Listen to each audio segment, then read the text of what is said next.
Chapter 48, Out of the Waters of Baptism. Verse 1 of chapter 48 makes one of the most important statements in all of Isaiah, but only in the Book of Mormon translation.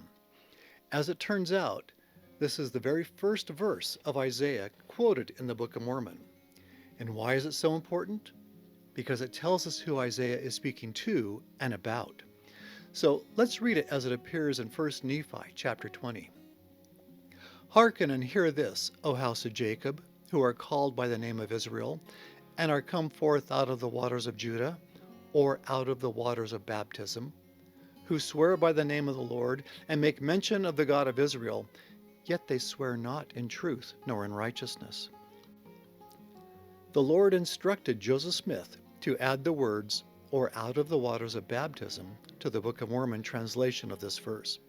Thus, by equating the waters of Judah to the waters of baptism, God is telling us that Judah is equated to the covenant people.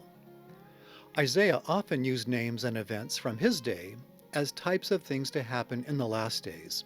So when he uses the word Judah here, he's using it as a metaphor to pull double duty, to prophesy to his own people in his day and to prophesy to the covenant people in the last days.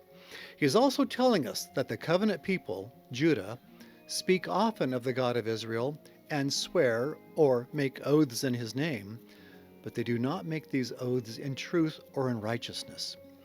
It's a powerful indictment against the Lord's people, both in Isaiah's day and in ours. He goes on to say that these covenant people call themselves of the holy city, but they do not stay themselves upon the God of Israel, meaning they don't trust him. But it's only in the Book of Mormon that it says these covenant people do not stay themselves upon the Lord.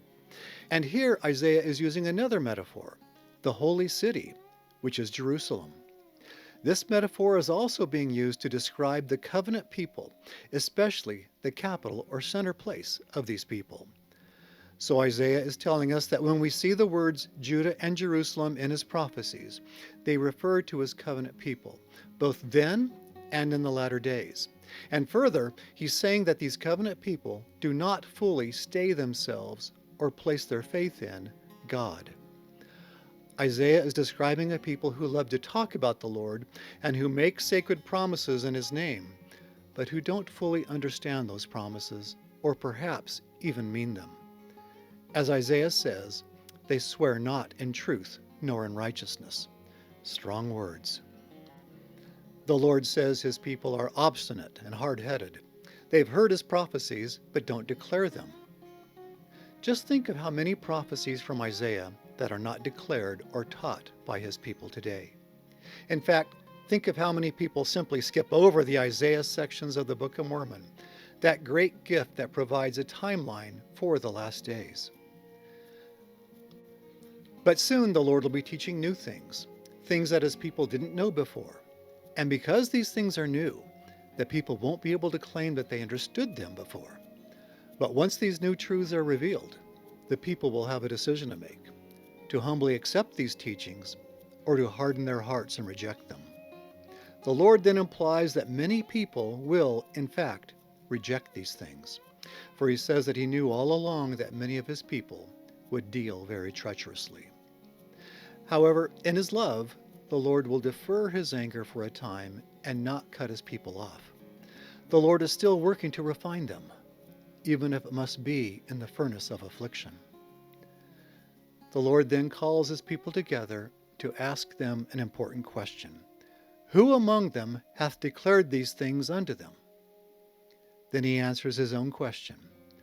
The Lord hath loved him. Meaning, whoever the man is who declares these new things, the Lord loves him. And not only that, but the Lord will fulfill all this man's words, even to the punishing of Babylon. God says, I the Lord, yea, I have called him to declare. I have brought him, and he shall make his way prosperous.